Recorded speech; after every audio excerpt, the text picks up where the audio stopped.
नमस्कार. आज मी बनवणार आहे घावणे. तर त्यासाठी मी तांदूळ घेतले. हे तांदूळ मी रात्री भिजत ठेवलेले.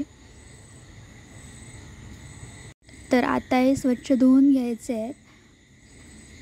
त्यानंतर हे तांदूळ मी मिक्सरच्या भांड्यामध्ये काढून घेते.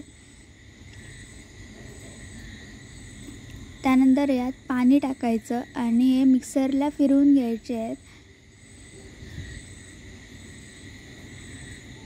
आता मी तवा ठेवला आहे, त्याला तेल लावून घ्यायचं.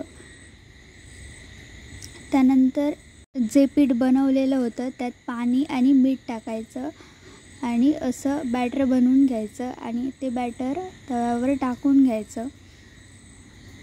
त्यानंतर गॅस मोठा करायचा आणि झाकण ठेवायचं. 1-2 मिनटानंतर परत गॅस बारीक करायचा. तर घावणे आपले रेडी झालेले आहेत. तर झटपट आणि सोप्या पद्धतीत ही रेसिपी आहे. तुम्ही पण नक्की ट्राय करा.